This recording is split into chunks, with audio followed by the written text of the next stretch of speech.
Recording studio Gopalganj. DJ Prince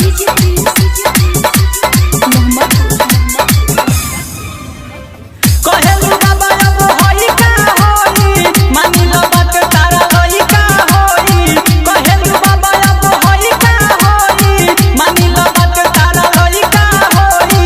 लेके तू मोला जड़ी कुल्ही पे ए बुची एगो टोटरम काला ए बुची एगो टोटरम काला हाथ फेरना तनी गुली पे। ए बुची एगो टोटरम काला हाथ फेरना तनी गुली पे। कहेलू बाबा अब होई का होई मानी लो बात तारा होई का होई। कहेलू बाबा अब होई का होई मानी लो बात तारा होई का होई। लेके तू मोला जड़ी कुल्ही पे ए बुची एगो टोटरम काला ए बुची एगो टोटरम काला हाथ फेरना तनी गुली पे।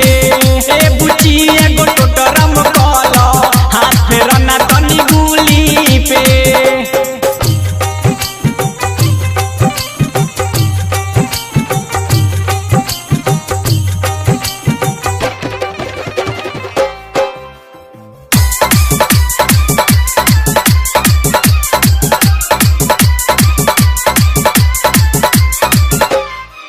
तनी फूलवा चढ़ावो छक पानी के गिरावो।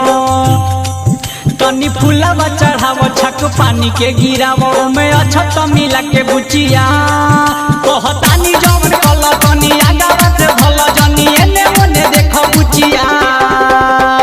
उठे ना रे हम दरदिया तनी को छापे ना पड़ी हरदिया तनी को।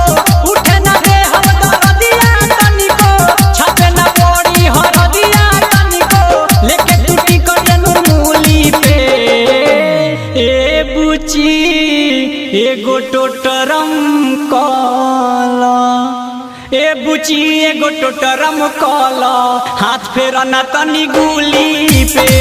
ए बुची एगो टोटरम काला हाथ फेरना तनी गुली पे।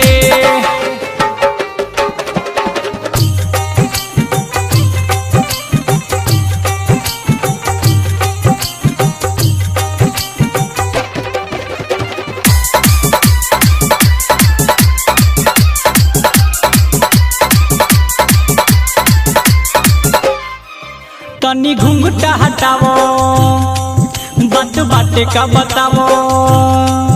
तनी घुंघटा हटावो बात बाटे का बतावो। दूर होई परेशानी बुचिया आवो देह कर टाइट हम ना पी तोहर हाइट। चलो सुध कई जाऊ कुटिया राइटर हरे राम सोनू भी आई है। एसपी संदीप हाथ घंटी बजाई है। राइटर हरे राम दिकांत भी आई है। एसपी संदीप हाथ घंटी बजाई है।